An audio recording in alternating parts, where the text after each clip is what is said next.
Good evening, good afternoon, possibly even good morning, depending where you are. Um, Welcome to Lacan in Scotland, and welcome to the last Lacan in Scotland of this academic season. This is our last event before we take a little break for the summer, and we'll be back again in September. And it's a huge privilege this evening to welcome Matt Flisfeder. Many of you will know Matt from his fantastic book on Blade Runner, or possibly his excellent contribution to my book on Blade Runner 2049, or his more recent book on algorithmic desire, or from his many appearances on YouTube. So it's great to have Matt along tonight. He's going to be talking to us tonight relating to his new project, which concerns ideas around humanism and the Anthropocene. And I think Matt's going to shed a lot more light on that for us this evening, I hope, at least. So his talk tonight's titled Freedom and Alienation, or a Humanism of the Non-All. Matt, thank you for being here. Great. Thanks, Calum. Thanks for having me here, and thanks to everyone involved in Lacan Scotland for inviting me here. So I'm looking forward to this talk. As Calum, you mentioned that this is something that's attached to the broader project that I'm working on, which started off as a kind of a critique of posthumanism, contemporary critical posthumanisms and new materialisms, and has really turned into a project to rethink and revive and renew a conception of universalist and dialectical humanism. So, which seems, I guess, counterintuitive for work that's drawing on Lacan and somebody like Slavoj Žižek. But I will say just at the get-go, this is a paper that's based on an article I have coming out. It's forthcoming in the Ljubljana School, Problemi International. So a longer version of this paper is going to be in the next issue of Problemi International. So I'll just start by saying that the general thesis of the talk that I'm giving is that alienation, rather than being seen as something that is contingent, I want to talk about alienation as constitutive both of subjectivity and of reality. And I'm going to argue that this needs to be the basis for a theory of freedom, but also as a way to rethink a dialectical humanism via Hegel and Lacan, and in opposition to conceptions of substantialization that I think are found both in contemporary critical posthumanism as well as in the trajectory of 20th century Marxist humanisms. So to start, my initial point of reference for conceiving what I refer to as a universalist and dialectical humanism is Freud. As he puts it in Civilization and Its Discontents, this is a quote: "The replacement of the power of the individual by the power of a community constitutes the decisive step in the civilization. The essence of it lies in the fact that the members of the community restrict themselves in their possibilities of satisfaction, whereas the individual knew no such restrictions." End of quote. Freud's conception of civilization constitutes one of the clearest definitions for what I describe as a universalist humanism, as opposed to naturalist philosophies that have been misconstrued as humanisms. It's noteworthy, of course, that Freud's conception identifies restriction or repression as a marker of inclusion into the human community, since it indicates a foundational limit against which the reasoning of the human subject takes place. Freud's description of civilization articulates the form of the structure to which individuals submit, restricting their individual pursuits of immediate satisfaction to join together in the human community as a way to collectively stave off and protect against the violence of a potentially threatening external nature. Human civilization, as opposed to the mere species being of humanity. The final outcome of human civilizational developments, as Freud describes, should be, quote, "a rule of law to which all, except those who are not capable of entering a community, have contributed by sacrifice of their instincts, and which leaves no one, again with the same exception, at the mercy of brute force," end of quote. It is the sacrifice of basic instincts which is significant here, since it demonstrates that inclusion is premised on a foundational negation. Authentic freedom, in this sense, is not the freedom to surpass or resist the law, but that of giving it to ourselves, to assert our own self-limitations or the inherent affirmation produced out of the fundamental negation. This is a point, too, that cannot but recall the Hegelian doctrine of the state insofar as it is distinguished from civil or bourgeois society. The problem, as Hegel describes it, is that if the state is confused with civil society, and if its ends are primarily based on the protection of private property, the product is the disavowal of the universal grounds upon which market society may facilitate the satisfaction of mutual needs, and instead secures primarily individual interests. This, of course, is the claim that Marx develops further in his critique of political economy, which must be read first and foremost as a dialectical, immanent, and materialist critique of bourgeois ideology. As Marx puts it in the 10th thesis on Feuerbach, the standpoint of bourgeois materialism is civil society, whereas for the materialism developed by Marx and Engels, the standpoint is social humanity. We see this developed most clearly, of course, in Marx's Capital, where Marx sets out to challenge the bourgeois presupposition of the individual caught in nature.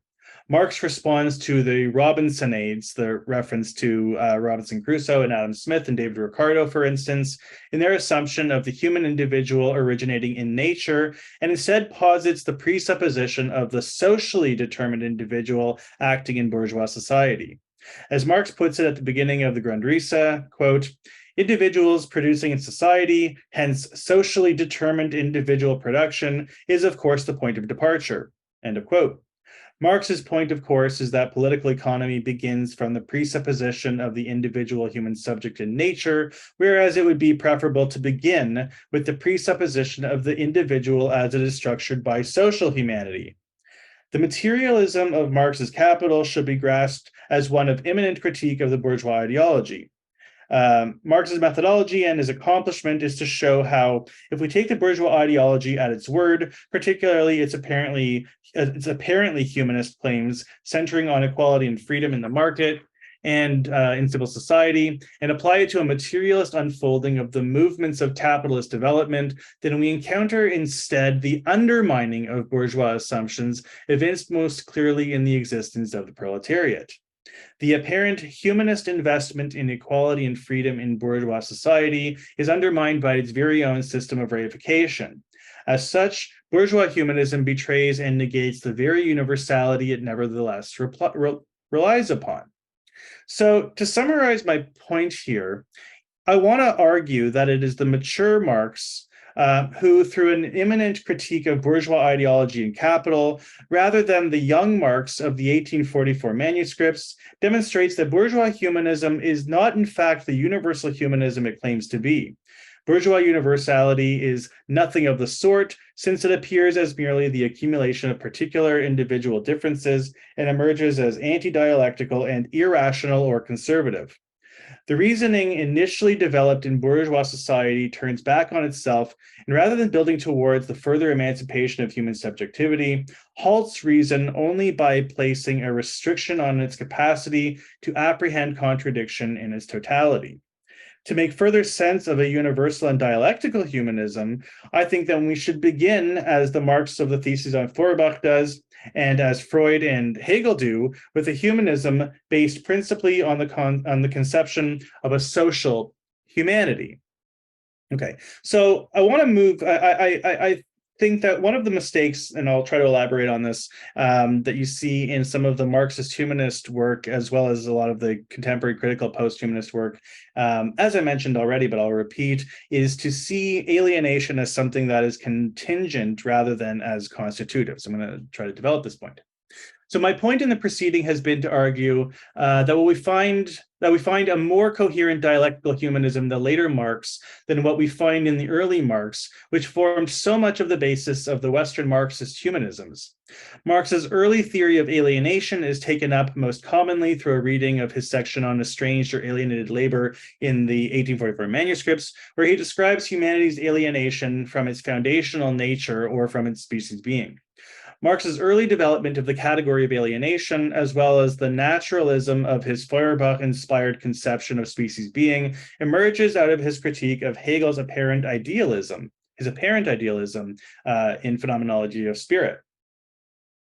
Hegel's conception of alienation is, according to Marx, tied up with his idealism. It's a conception in which the subject is alienated in thought, which brings the subject down to earth. On Marx's view, Hegel's conception of alienation coincides with materialism in the way the subject's labor mixes with nature in the movement of a primary negation from thought only. However, as Marx sees it, the subsequent movement in Hegel is one of the negation, in which the subject returns from the material world of nature back up into spirit. Hegel's idealism, according to Marx, is shown in its initial movement away from thought, only to return to it in the end. Disalienation in the negation, according to Marx, is as the restoration of thought into itself. That's in Hegel. As the philosopher John Stewart explains, Marx's critical point is that alienation is conceived as the second step, that is, as negation, but then the third step, the negation of the negation, does not meaningfully do away with the alienation, since this third step in Hegel is simply for Marx an abstract thought. Hegel, according to Marx, begins with the idea as universal and only then moves into concrete particulars.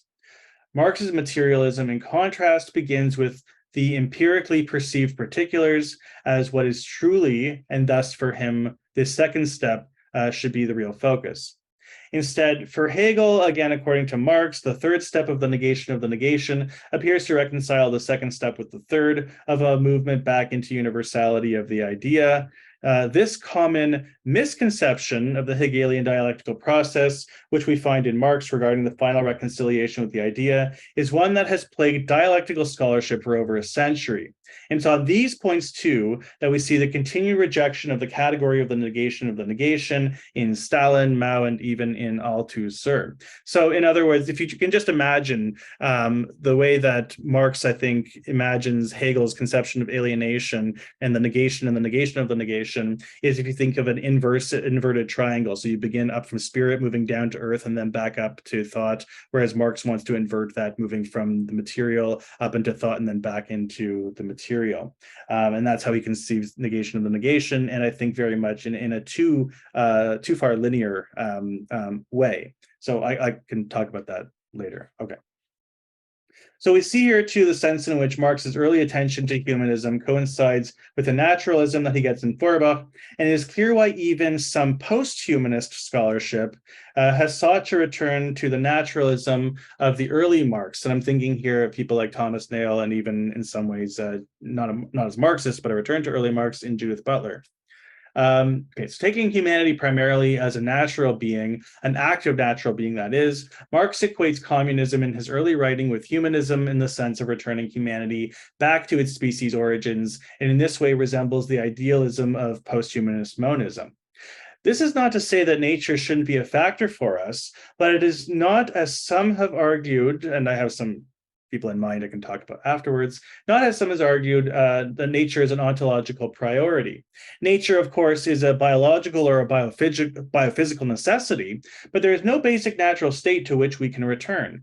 Alienation, and this is the point I want to make, alienation is constitutive.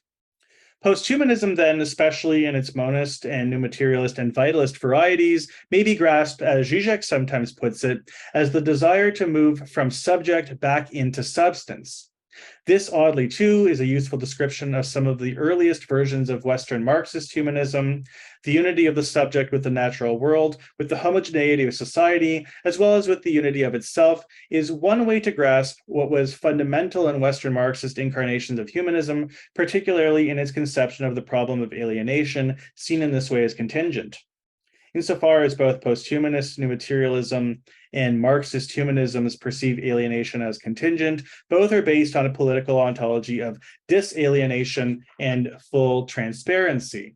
So I don't have enough time to go more into detail into some of my critiques of the earlier tradition of Marxist humanism, but suffice it to say that for me, there are some concerning tendencies there that I see coinciding with versions of the naturalisms found in contemporary critical posthumanisms, insofar as they each see alienation as contingent rather than constitutive. Thus, in contrast to the Marxist humanist conceptions of alienation as contingent, in which politics is aimed in the direction of a disalienation. In Hegel's ontology, and this is the main point that I want to argue, we find that a constitutive alienation and the reasoning required to grasp this via language, representation, and discourse provides the grounds and the conditions upon which an ethical freedom is made possible. As human subjects, we experience our freedom not by returning into a species being, but by grasping that reality and actuality are open-ended, never whole on their own, never complete. There is only politics if subjects are free to transform and recreate the actual conditions of existence. And this possibility is undermined if we conceive a terminal point of history in which an alienated subject is finally reconciled with its unalienated nature and which would bring about an end to the class struggle. All we can do is develop that which is necessary given historical contingency of any and every situation. No one actually knows the course of history. Historical knowledge is only knowable after the fact, a well-known idea, and therefore all we can do is create necessary conditions in situations of pure contingency. It's from this perspective that we can conceive the overlapping of the lax in both the subject and in reality. So we see this in Hegel's Phenomenology of Spirit. Hegel describes this overlapping of the lax and the subject in the material world in the section on culture as self-alienated spirit in Phenomenology of Spirit. Here, Hegel describes the world that confronts the subject as the negative of its own self-consciousness.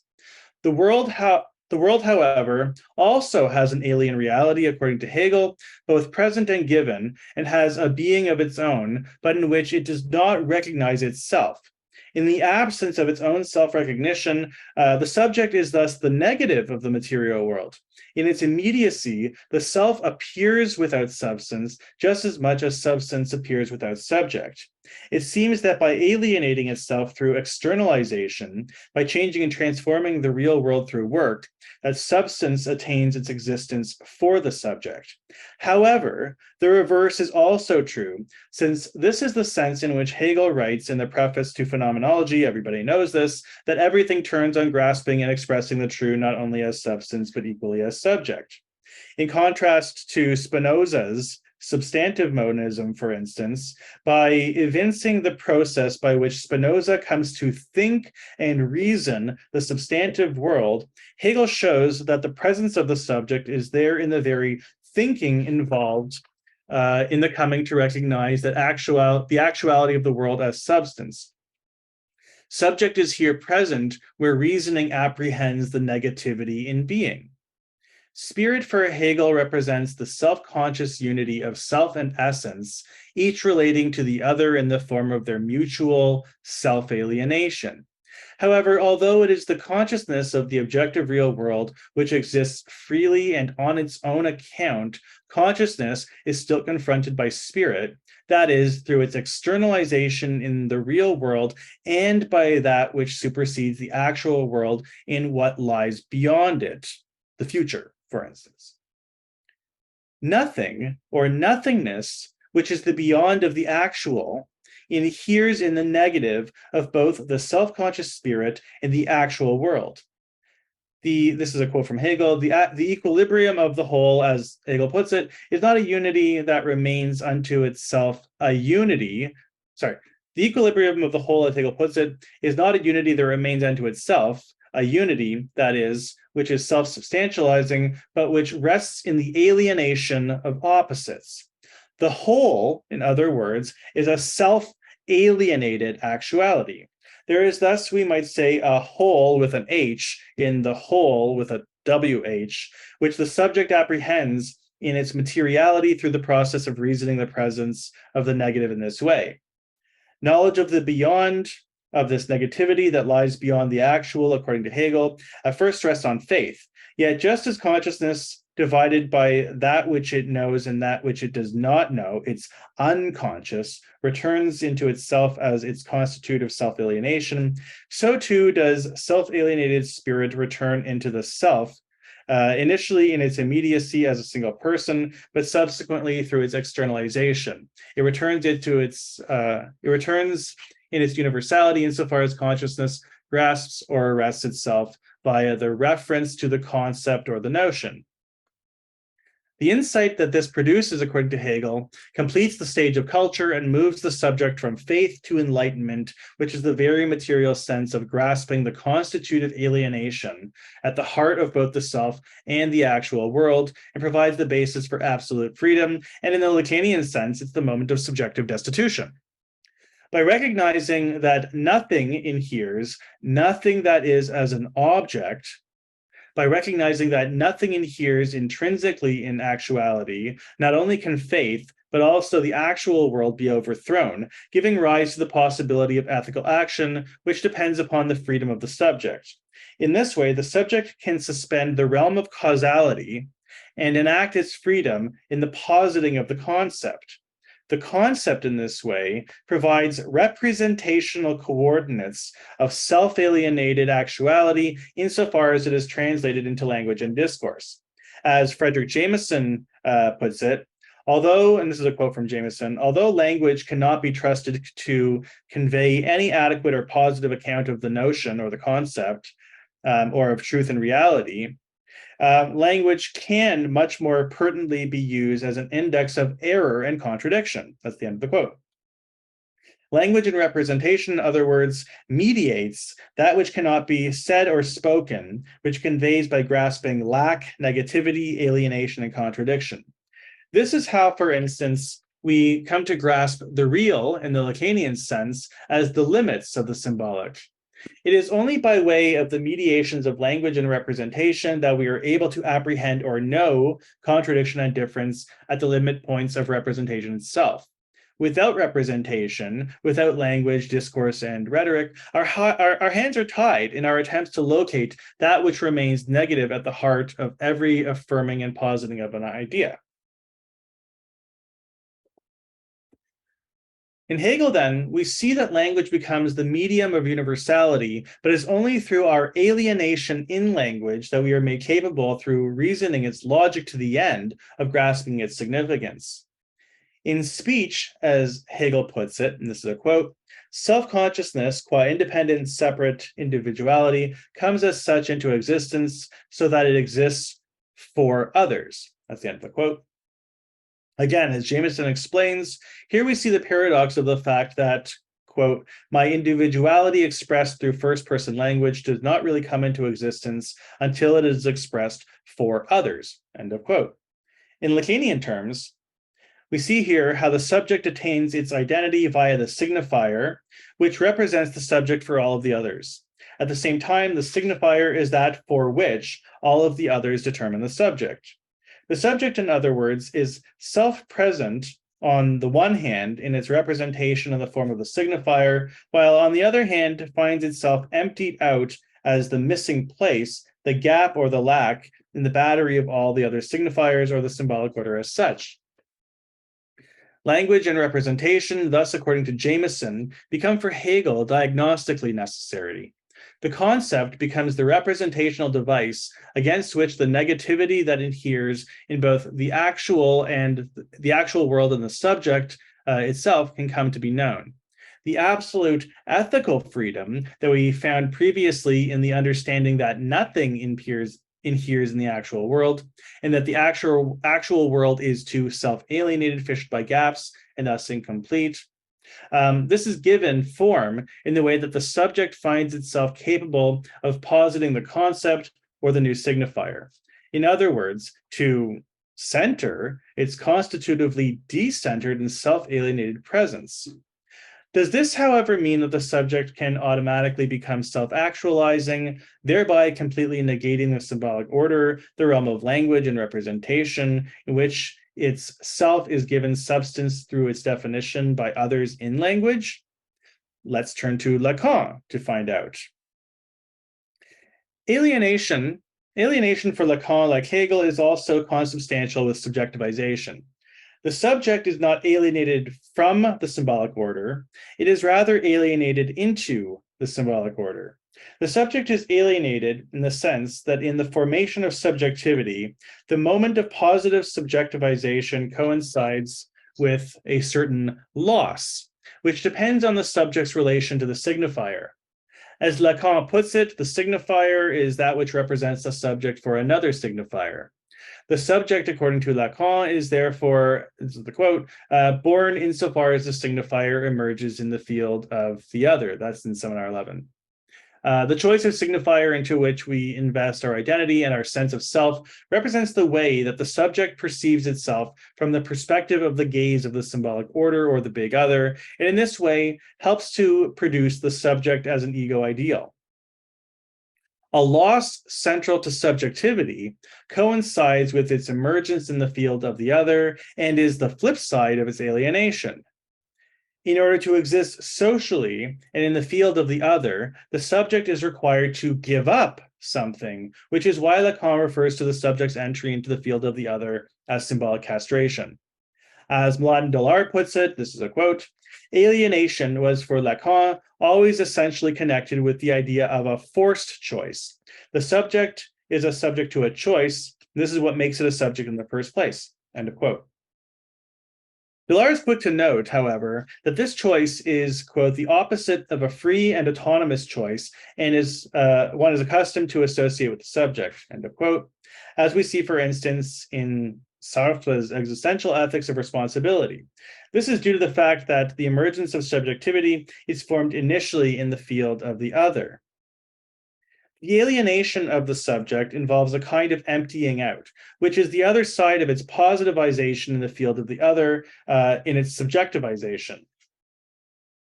While the subject submits to its alienation in the symbolic order of the big other, grand autre, it loses what Lacan calls the object small a, the objet petit a, the small other, or the objectification of lac.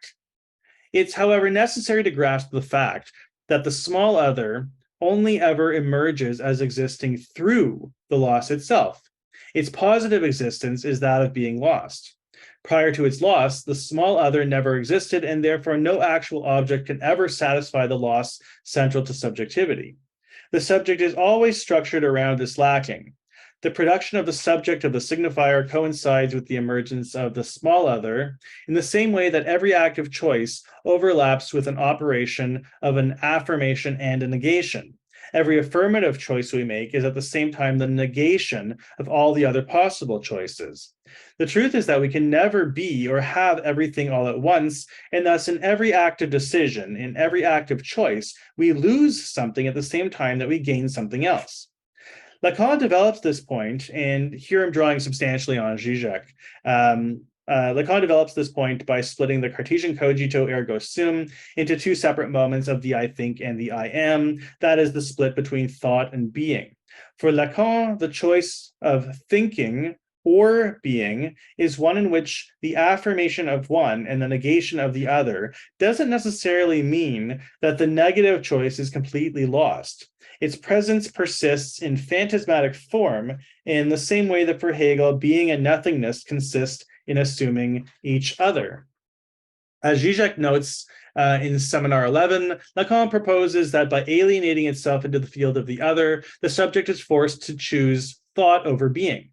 However, Zizek also notes that Lacan later on in Seminar 14 in The Logic of Fantasy reverses course and instead claims that the subject, by alienating itself into the field of the other, chooses being instead, with thought therefore relegated to the position of the unconscious. According to Zizek, we shouldn't read this change in Lacan's teaching as a later adjustment to a prior formulation. Rather, the two formulations should be read as two different ways of relating to the forced choice of being along the lines of Lacan's later logics of sexuation. For Zizek, the choice of being must be understood according to the masculine logic of universality. That is, where a universal exception, a finite limit, informs the closed field of signification. It's in this sense that the phallic signifier creates a point of suture to the signifying field. The choice of thought, however, is thus one of the unlimited, as Joan Kopchik puts it, thus coinciding with the feminine logic, where a particular negation implies that there is no exception and that the symbolic order is non-all, incomplete, marked by gaps and negativity. The masculine subject, we might say, is here in the choice of being over thought, of the affirmation of a finite limit, that the masculine subject is here the Kantian transcendental subject of the Verstand, where mere understanding, whereas the feminine subject is that of the Vernunft, or of the thinking of the reasoning. The feminine or hysterical subject is the one who is constantly engaged in bombarding the other with questions. What am I? What am I to you? Am I a man or am I a woman? Why am I what you, the other, are saying that I am? The hysterical questioning here is, of course, as expressed in Lacan's discourse of the hysteric, also key to the production of psychoanalytic knowledge in the analytical discourse. And to avoid any misunderstanding, it's important to note that we call this subject the feminine or the hysteric, not because of anything attached to the body or the biology of the subject, but precisely because of the material anxiety of being woman in patriarchal society. As Juliet Mitchell once put it, psychoanalysis is the interpretation of the patriarchal society, not the prescription for one. Thus, again, we might say that the hysteric is Freud's proletariat. The hysterical subject is therefore the subject as such. Hysteria, as Zizek puts it, means failed interpolation. And it is in this failed interpolation that we find the emergence of the subject. As Zizek again has also noted, hysteria is, this is important to me, Zizek says that hysteria is the human way of installing a point of impossibility in the guise of absolute jouissance. This is why, as I have put it elsewhere, the contemporary fear of the human subject coincides with what I have referred to as the hysterical sublime, drawing on the work of Frederick Jameson. Put differently, the feminine position of the non-all that allows the subject to grasp itself in the failure of its own signifying representation. It's from this position that the hysterical position of coming to reconcile with the constitutive alienation of human subjectivity that I now advocate for reading a renewed conception of humanism via the Lacanian discourse of the analyst alongside the Hegelian conception of love. So love here denotes the choice of a singular other, a small other, the putia, that holds me to account. In an other, that is, in whom I choose and can trust, into whom I invest my own negativity. As Lacan puts it, love, we know this, love is giving what you don't have. Embracing the small other as limit of my own choosing is the embracing at the same time of the formalization of a new structuration, giving the subject its freedom. This involves embracing of a limit as the condition of freedom. And this is something, if you go back to Freud's civilization and discontents that I began with, right? It is not by escaping structure, but by building and producing it that we create the conditions of our freedom. That is, by giving it to ourselves the conditions of our freedom. It's not the case, however, as in older humanist models of the fully self-present, self-aware subject who freely makes choices on their own. Rather, it is the position of the small other as limit who helps to bring about the negativity within us and holds us to account for it. We can see this relationship in the link between the hysteric and the analyst. The hysteric at the outset produces the knowledge needed for the analytical discourse. Through its symptom, through its bombardment of questioning, the hysterical subject helps to produce the analytical discourse, as is represented by the matheme of the hysteric's discourse, where it is knowledge that gets produced. This same knowledge is then applied by the analyst in the treatment of the subject. And conversely, what gets produced via the discourse of the analyst is the construction of a new signifier instituting a new signifying structure. What changes in the analytical discourse is the fundamental structuring principle of the subject with regards to its enjoyment, the lack and alienation constitutive of subjectivity. Similarly, with regards to the social field, the production of the new signifier is likewise fundamental to changing the structural principle of society. According to Lacan, love is what gets produced in the course of the analytical treatment. Love is what gets produced in the course of the analytical treatment. It interests us, according to Lacan, love interests us, according to Lacan, insofar, and this is a quote from Lacan, insofar as it allows us to understand what happens in transference, and to a certain extent, it's because of the transference. That's the end of the quote. As Dollar notes, love is one of the effects of the transference, and therefore part of its aim is to cure a symptom produced by the analytical treatment itself. Love in this way, according to Dollar, involves a dimension beyond interpolation. This too is how we can come to see the overlap between the Lacanian analytical discourse and the Hegelian conception of love. So here's a quote from Hegel. For Hegel, this is the quote. For Hegel, love means, in general terms, the consciousness of my unity with another, so that I am not in isolation by myself, but win my self-consciousness only through the renunciation of my independence and through knowing myself as the unity of myself with another and the other with me. That's the end of the quote. We can see here, too, how love relates differently than the standard reference to the struggle between the lord and bondsman and the striving towards the liberal conception of mutual recognition. In the latter, self-consciousness is one in a conflict whereby recognition becomes the source of the production of the big other. And we can see this clearly, too, in the way that Kojève describes the creation of desire out of the struggle for self-recognition in the master-slave dialectic. But as Lacan writes in Seminar 20, his teaching aims to dissociate or separate the small other from the big other, the movement from grand autre to petit autre. The movement of the subject in the analytical discourse is one of moving from symbolic other to real other, and this is something we see again in Hegelian love. So this is another long quote from Hegel. The first moment in love is that I do not wish to be self-subsistent and independent person, and that if I were, then I would feel defective and incomplete. The second moment is that I find myself in another person, that I count for something in the other, while the other in turn comes to count for something in me.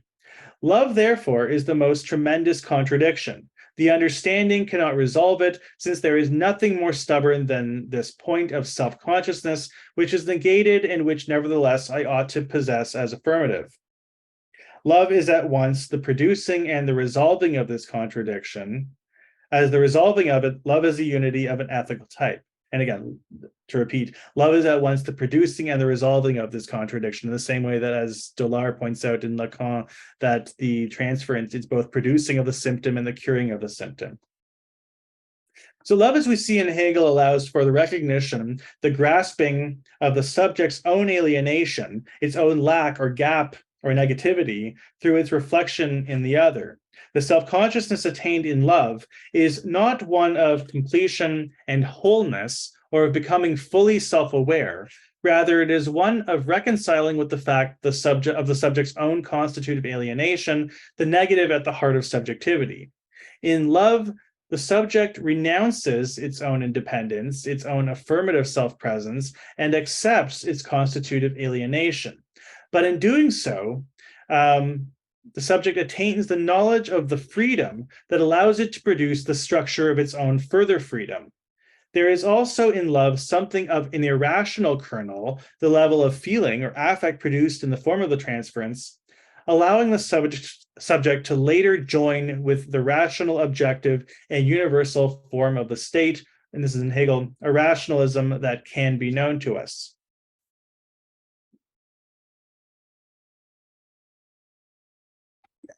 The structuralist revolution, as Dollar notes, was, quote, a breakaway from the humanist tradition centered on the subject, and particularly as a radical rupture with the philosophical tradition based on cogito, end of quote. However, if we are to think emancipatory politics and ethics via reason and the presence of the subject, we can see now in what way the constitutive alienation of the subject is a condition of dialectical reasoning.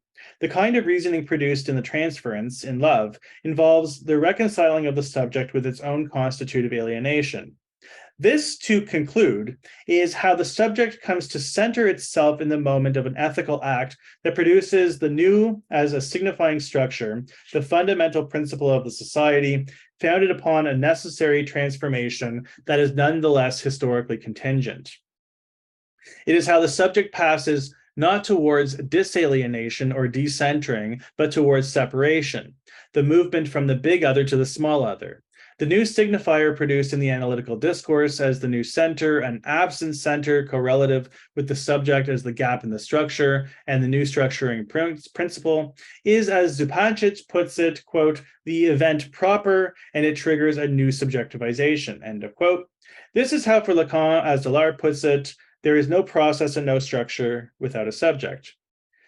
These, then, are the terms in which the renewal of a dialectical humanism that apprehends subjectivity in its constitutive alienation must be grounded, not by way of the false humility of bourgeois and post-humanist concerns with a substantialized otherness, where, as Zizek puts it, quote, the subject pretends to speak on behalf of the global cosmic order, posing as its humble instrument, end of quote, but as acknowledgement of the fact that no subject but us can take responsibility for doing what is necessary in historically contingent conditions. In a final nod to Sartre, we have to agree that humanity is nothing other than what it makes of itself. We alone are responsible for what we do. Our struggle today, then, is precisely the struggle of dialectical humanism against post-human capitalism. Dialectical humanism must be grasped as the choice of preserving the conditions for human universality, a free choice that is nonetheless centered on a constitutive loss. Thank you. I hope that was that was clear. Thank you very much, Matt. That was absolutely fantastic. As usual, we're going to open things up to questions. I make it precisely 9:15 UK time. Matt has to leave a little bit earlier than we usually finish, so it gives us about half an hour for questions. Before I open up to the floor, and I'm sure a lot of you got questions, I'm going to kick off with a couple of questions of my own, if I can formulate them, that is. That was a fantastic talk, Matt. Incredibly rich, a lot of ideas in there. I want to pick up on some of the ideas towards the end of your talk, particularly when you talk of love in this context of alienation. I think your idea of juxtaposing or clarifying the Lacanian alienation in contrast with the Marxian alienation is really productive, and I really fascinated by this idea of bringing love in. That I didn't really see that one coming. And I wonder, to what extent does this idea of love as, I mean, you're using love in the sense of transference love, as I understand it, but we can conceive of love in various different ways. And there is a danger, isn't there, that love in a, might say, a kind of bourgeois sense, perhaps, that love becomes an inward-looking act rather than an outward-looking act, and becomes a self-enclosed dyad, which actually then, as I would understand it, works against what we might say, the revolutionary potential in what you're describing. Does that make sense? Am I grasping? No, that makes a lot of sense, and I really appreciate the question. So first of all, thank you very much, Calum, for that was a good, I think, summary and giving a picture of where I'm contrasting the sense of constitutive alienation in Hegel and Lacan that I'm trying to contrast with the Marxist and even post-humanist project of disalienation. And you pose a good question, because I think that there is there's a common conception of bourgeois love, and one of the things I want to try to do, and I draw this out in other places with reference to Althusser, what Althusser saw as important about the overlap between Marx and Freud, as opposed to the Frankfurt School Freudo-Marxism that tries to graft them onto each other, is Althusser points out that the accomplishment of both Marx and Freud is to trouble bourgeois subjectivity in different ways. That Marx troubles bourgeois subjectivity on the one hand by pointing out that identifying class struggle as the motor of history as opposed to individual action as the motor of history, and Freud troubles bourgeois subjectivity in the discovery of the unconscious as opposed to the fully self-aware, self-transparent subject. And I definitely take your point that there's a potential danger if we conceive love in this sort of bourgeois way that is introspective and individualizing. And I definitely think that that's the dominant mantra that we sort of get when we see a lot of love discourse today. But it's still, of course, it's still very much framed within the terms of, bourgeois romantic love, or even you could say, the perverse form of courtly love, or the not perverse, but the obsessional form of courtly love, where it's all about, the pursuit of the object insofar as it satisfies the gaze of the other, right?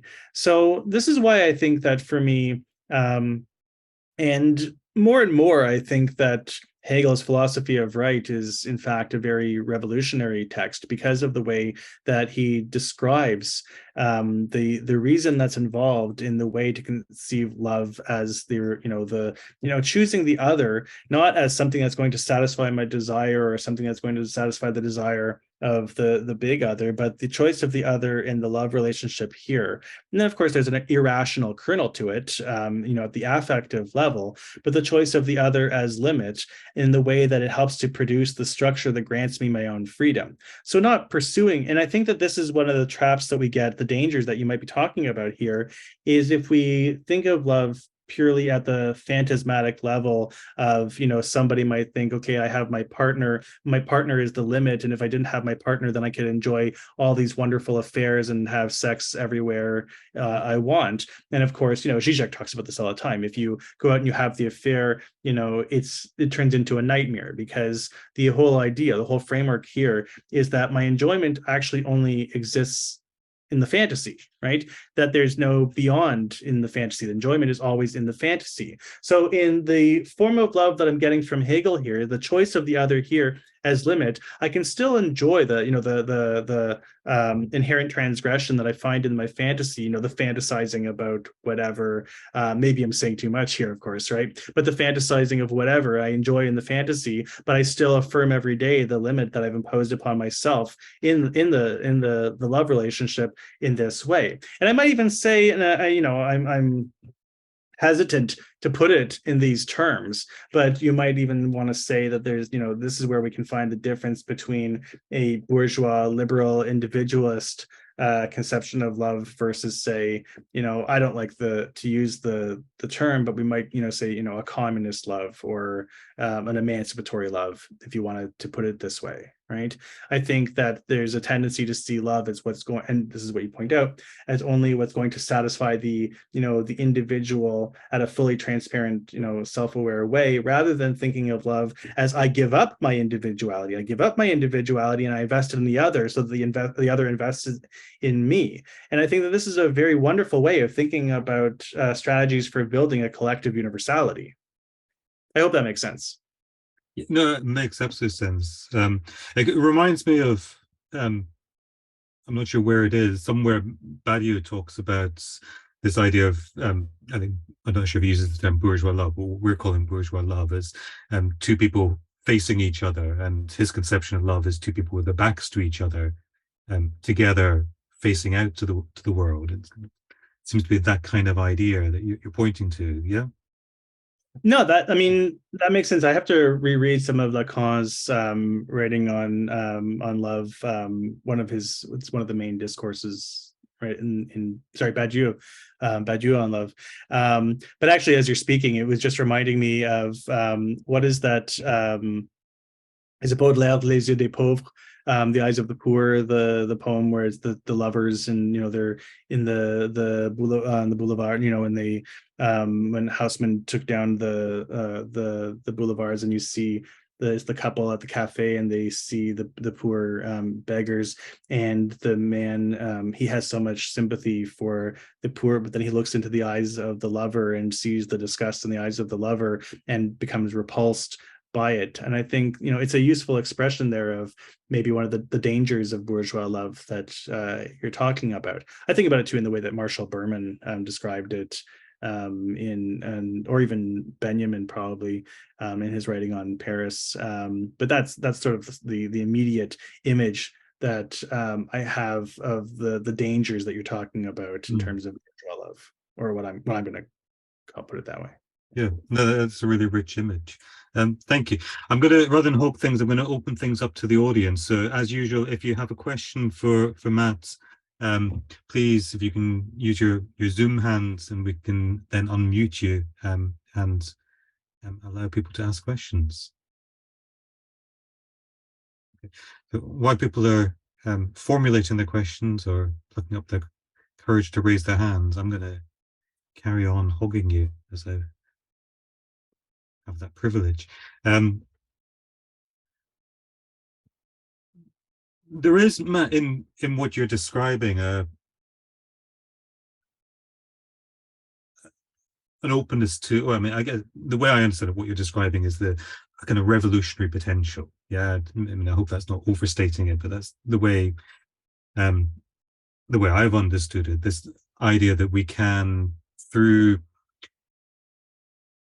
embracing, acknowledging, and working towards a kind of shackling off of the symbolic constraints and embracing our alienation, but not simply, we're talking Lacan here, so we're not simply talking about, consciously, intellectually recognizing our constitutive alienation, but actually starting to live that constitutive alienation, that creates a separation between us and what you, I think, very usefully described in terms of Seminar 20 and the masculine position versus the feminine position, with the feminine position being the position of not all, which creates an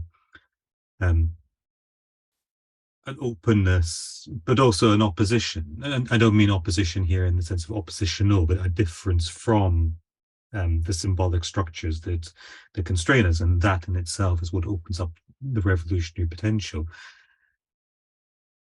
First of all, my first question there is, have I understood you correctly?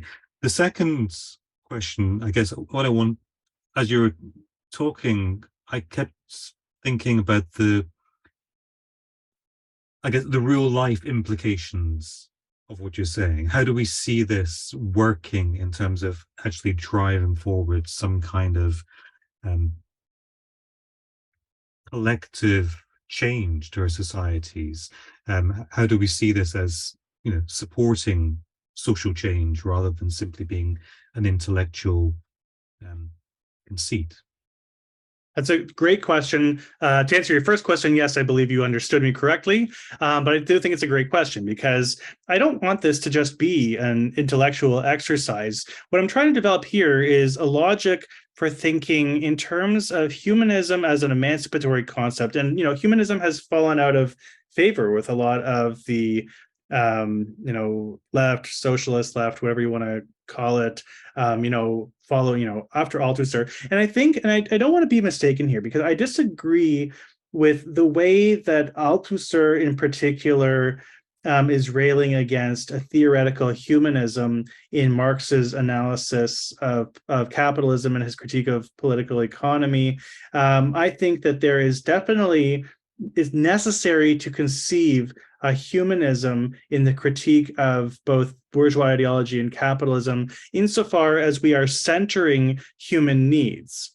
I agree with Althusser in the way that he criticizes the historicism, for instance, of the Marxist humanists, which I do believe fall too much into this idea of a disalienation, or even in the post-structuralist, in Derrida, for instance, the decentering of the subject. No, I think that the subject is constitutively decentered, and I think that it's constitutively alienated. And insofar as we continue to attempt to pursue projects of disalienation, so look at, eco-socialism. I'm just going to pick on eco-socialism for a second, which I think replicates versions of the Marxist humanism notion of the negation and a reconciliation back into a nature. I think that what we have to do practically is assume that there's no way that we can ever regain this lost nature. And nature itself is never whole, never substantial. It's always changing, always transforming, always in flux. that what we have to do practically is to start to assume that loss is always going to take place whenever we act in a certain way. Every choice is at the same time the loss of all the other choices, but it's also a sign of our freedom. We are only truly free insofar as there is that we lose something when we act, right? So politically, for me, what I'm describing as a humanism means not a reconciliation with lost nature, but very much one of centering and in diverse ways, human needs, right? Centering human needs. Now, in terms of the masculine and feminine, this is also why we can think of the masculine position of the all as problematic, because isn't that one of the basic problems of even, not just capitalism, but specifically historical neoliberal ideology? You can have it all, right? You can live life, you can have it all, right? You can, have the perfect life, you can have the perfect job, and you can get it all. And I think that we have to start with the position, well, that's not going to happen, right? You have to assume not all. You have to assume nobody can have it all. And the only way that we're going to achieve the kind of freedom that we're building towards is not by negating structures that seem to prohibit our access to all, but by instituting structures that grant us the freedom that we need in order to center the human needs that universally make us free. I hope that makes sense. Yeah, absolutely makes sense. Essentially, I think what you're describing is a kind of productive anti-utopianism. Utopia is just a fantasy, so let's move beyond the fantasy, and we can start being productive without being absolutely utopic. And I'll just say quickly, that's a good way. Productive anti-utopianism is a great way of describing this. And in another part of this project, I talk about what I call the post-human fantasy, which is very much this fantasy of, in different ways, both in critical post-humanism of reconciliation with nature, but also technological post-humanism as the technological outgrowth of this, that these are all different versions of the same basic fantasy of a kind of utopianism return to a complete whole existence, right? An unfissured existence. Yeah, no, fantastic. Okay, we have some questions to the floor, so I'm going to stop and give other people a bit of a chance to speak with you. So first up, Jack. Hi there, everyone. Thanks, Calum, and hello, Matt. Hi there. Jack. I'm just wondering if you could speak a bit more to the relationship between contingency and necessity, and particularly its relation to freedom and love, as you've outlined. I think we got to mention, you mentioned contingency quite early on in your talk, and then obviously you finished on love. So I just wanted to know how those two things played out in this conception of freedom that you're sort of exploring through love. It's a good question, and I guess it depends on the context in which we're talking about here. But I guess just to go back to what Calum, I really like the way you put it, Calum, before, a productive anti-utopianism. I think that a lot of emancipatory rhetoric is very much utopian in the sense that it projects, something that is ahistorically necessary. And I think that one of the things we have to come to reconcile with is that the course of history is always contingent, always open-ended, always unknown. It's only knowable after the fact. And in any given situation, I mean, I'm bordering onto existentialist territory here a little bit, but in every given situation, I mean, I guess there's a Kantian, way of thinking about this too, that in every situation in which we're presented, we act in a way that is necessary. But when we do this, part of the freedom that emerges in acting, out of necessity and in contingent conditions that, there's no way of knowing the outcome of our action, is to, how can I put this? We have to suspend what we perceive as the causal chain of the unfolding of events. Let me put it another way. If we knew necessarily the direction of history, then there's no freedom at all, because we only know, and this is the problem of the Stalinian historicism, that to know the outcome of history is to undermine the freedom required to achieve it. Right? It's kind of a self-fulfilling prophecy in this way. But if we assume that historical inevitability is contingent and only knowable after the fact, then the only way we can act freely is by doing what is perceived necessary in those situations, and then take responsibility after the fact for the consequences of our action, regardless of the outcome. Right? If the outcome is, it's a shitty outcome, then I still have to take responsibility, even if it's not the outcome that I wanted. Right? I have, every action is necessary. I'm trying to remember the song. I cited it in my Severance piece. If you choose not to decide, you still have made a choice. The choice is always necessary. You're always making a choice, regardless of the outcome. Right? It's always a necessary condition, even though the outcomes and even the possibilities that bring us to that decision are themselves contingent. I don't know if I satisfactorily answered that question. Is it like getting a divorce then? I'm thinking. How do you mean? So that, I mean, nobody plans to get a divorce until after the fact of. I'm just trying to link it back to love and what you were saying. The idea that. Well, so if I want to put it in the context of love, I mean, I guess one of the things you could say is that there's, I was not predestined to be with my partner. I mean, it was not like, I don't believe in the idea of, soulmate and all of that bullshit, right? More so the idea that, the choice of the partner is purely contingent. I mean, you could be with anybody. I mean, there's, limitless possibility, or even, not just one, maybe many, I don't know. But the choice is a purely contingent. But, when you experience the love in the way that I was describing via Hegel, you see it afterwards as, as necessary, that is a necessary, even if you want to put in the context, you're talking about the divorce, right? That it was still necessary, because in the process, I still discovered something about myself and my own freedom and my own subjectivity, right, in that process, right? Does that help? Does that make? No, that does. Yeah. Cheers. All right. Thanks, Jack. Great. Thanks, Jack. Mark. Hello.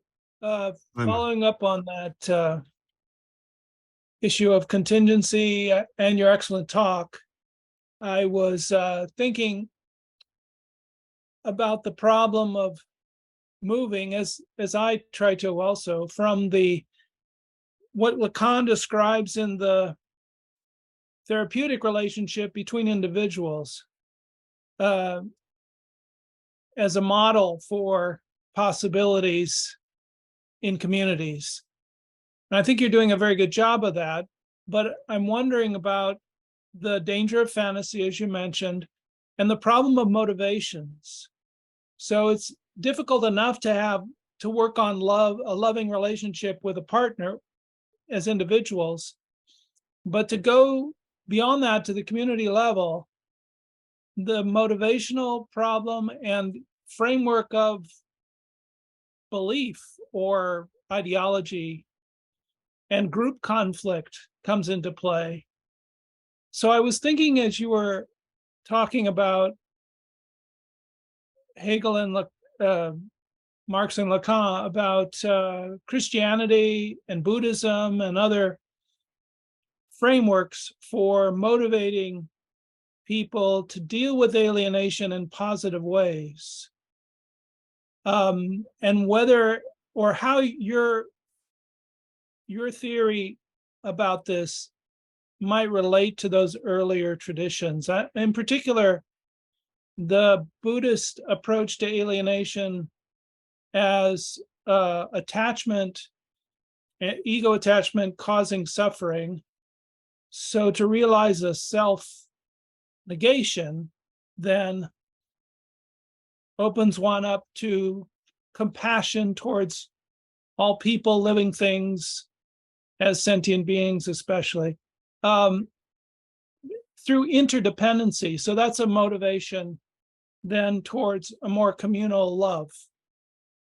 And in the Christian tradition, as I understand it, going back to the Greek terms, there's eros or agape and philia.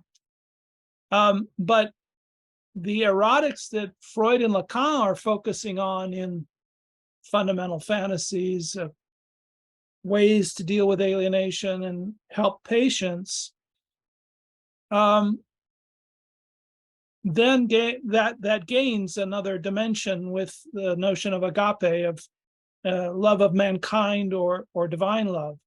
So I'm wondering if, in our secular age, and given the tremendous historical problems of the Abrahamic religions or other, traditional ways of motivating people through those group identifications, which then come into conflict.